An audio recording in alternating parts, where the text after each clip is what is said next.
Hello and welcome to WOBI. It's great to have you with us. Hello and welcome to On the Record. I'm Chris Stanley. I'm here at the Radio City Music Hall in New York, where the World Business Forum is currently taking place. And I'm delighted to be joined today by Simon Sinek. Simon is the author of the best-selling books Start With Why and Leaders Eat Last, and is fascinated by the leaders and companies that make the greatest impact on the world, how they think, act and communicate. Today we'll be discussing how the most effective leaders create environments in which people naturally work together to do remarkable things. Simon, welcome. Thanks for having me. One of the fundamental premises that you set out in your latest book is this belief that we can create a world where everyone wakes up feeling inspired to go to work. Yeah. And where does that belief come from? Well, I mean, isn't that the world that you would like to live in? You know, we've all had jobs where we didn't trust our leaders and we didn't feel safe. And it doesn't feel nice to go to work every day. Though we may be good at the job, though we may actually like the thing we're doing, it doesn't mean we want to wake up and do it every day. We don't feel like we can trust our own colleagues or sometimes our bosses. And so my experience is the same as everyone else's. I would rather live in a world where those jobs that I loved, where I felt that my bosses cared about me, I want to have more of that. So why not spread that? I agree that I want to have it, but a lot of people won't believe it's possible. Why do you think that you think it is possible? It's not idealism if it exists. There are very well-led organizations that have environments in which people love to come to work, in which they trust each other, in which they care about each other, in which the leadership prioritizes the people over the numbers. And by the way, these are some of the highest performing organizations in the world. This is not some kumbaya sort of hippie commune. You know, these are very, very high performing organizations. In fact, they're usually higher performing than all of their competition. So I can't be accused of being a crazy idealist if these companies exist. And they're not outliers, we can build more of them. And what are they doing, these companies? What are they doing differently? Well, the leadership understands what leadership is. Great leaders understand that their responsibility is for the people. Not for the numbers, not for the results, for the people. Mm-hmm. And if the people feel like their leaders have their interests in mind, the people work harder to advance the numbers and the interests of the organization. That's how it works.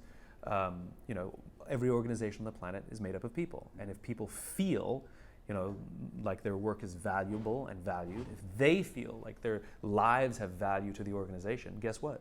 Our natural inclination is to work harder and contribute everything we have. Yeah. If we don't feel that way, we keep everything to ourselves, and we don't even share information because we believe that the information we know is our value, but it's not. Sharing it is the value. You have a background in anthropology, right?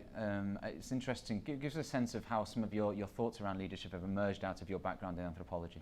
So my interest in cultural anthropology was always Western urban culture. So where my colleagues may have been, you know, studying Amazonian tribes or something like that, my interest was our own backyard. And so my life has been in education. You know, when I left school and I went and got a job, I worked in a big company. And sort of the ethnographer in me was trained to sort of pay attention to the culture and the environment and try and understand the language and what it all means. So I guess I was accidentally learning about what corporate environments are like. Yeah. You've compared the role of a leader to the role of a parent adopting a child.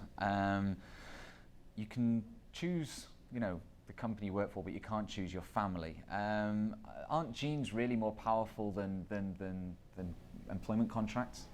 Yeah, for sure. But a leader but the choice to become a parent is just that. It's a choice. You choose to have children, right? Usually.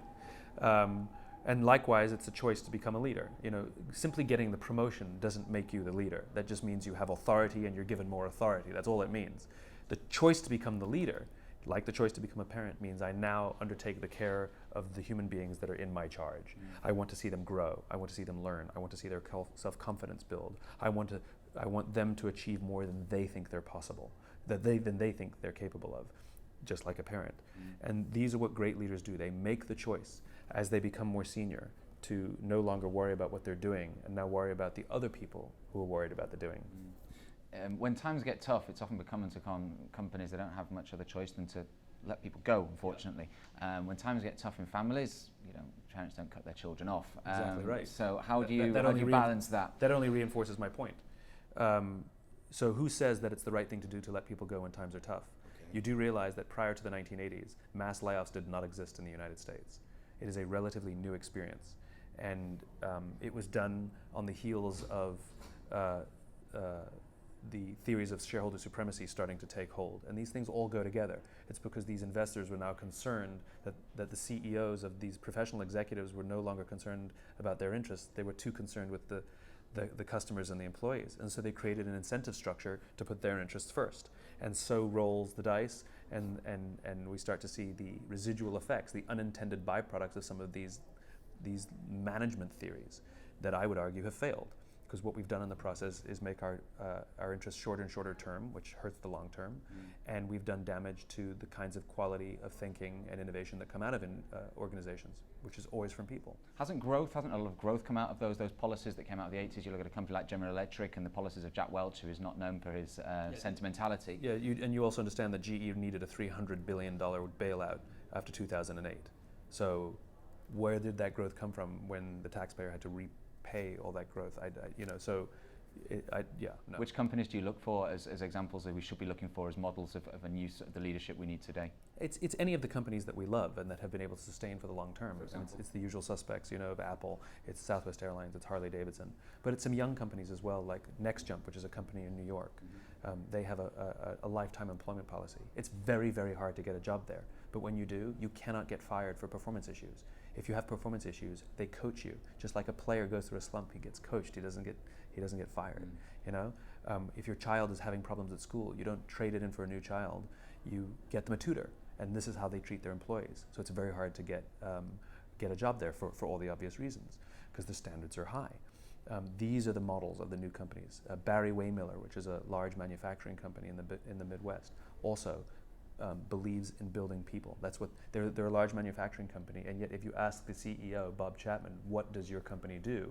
He says, we're building extraordinary people to do extraordinary things.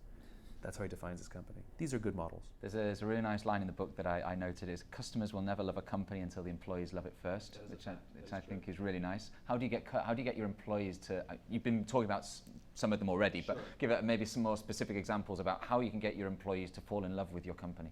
Well, if you treat your people like a disposable resource, and if you treat the people as less important than the numbers, then you cannot expect the employees to fall in love. I mean, think about it. You're going to tell somebody to go home and tell, layoffs, for example, you're going to have them tell their families, I no longer have an income because the company had to balance their books this year, right? So forget about the people who lost their jobs. Think about the people who kept their jobs. Basically, management has told everybody, by being so quick to have layoffs every time the numbers are short, management has told everybody, by the way, you're all disposable. This is not a meritocracy. It doesn't matter how hard you work. If the numbers don't work, sorry. So how do you think people viscerally and biologically respond to that? They hunker down. They go into self-protection mode. They can't take risks. They're not going to put their neck out and take a risk and do something innovative. Why would they? That could make them stand out. They're not going to share information. Their information becomes their ticket to stability, which is totally madness. So people are learning things and making mistakes, and nobody's sharing what they're learning or the mistakes they've made. And this is where the circle of safety idea comes in? This is where the circle of safety. So when people feel safe inside their organizations, when they believe that their leaders actually have their backs, the natural human response, the natural biological response is trust and cooperation.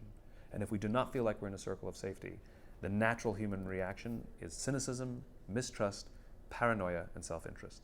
Yeah. What are your hopes for the future? You're optimistic that more companies are going to be able to start integrating these ideas and these philosophies? Oh yeah, absolutely. I mean, the fact that I have a career is both embarrassing and inspiring. I talk about things like trust and cooperation. Why do I have a career? But the fact that there is demand for the things that I talk about and the things that I write about gives me hope that there's a sea change upon us. Maybe there's some people watching this and they're thinking, yeah, actually, Simon, you're right. I want to start making some changes. Where would they start? Just to finish.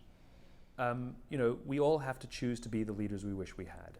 I mean, that's basically what it is. And we don't have to worry about affecting things we cannot affect. If we're in middle management and we have no access to senior leadership and they don't get it, we don't have to worry about it. We have to worry about the people whose faces we recognize and whose names we know. And we commit ourselves to seeing that those people love coming to work every day, that those people feel that someone has their back. That's where we have to start, looking after the people around us. Simon, that's great. Thank you so much for your time. My pleasure. Today. Thanks for having me. Thank you for joining us. I hope you've enjoyed the show today. And until the next time, goodbye.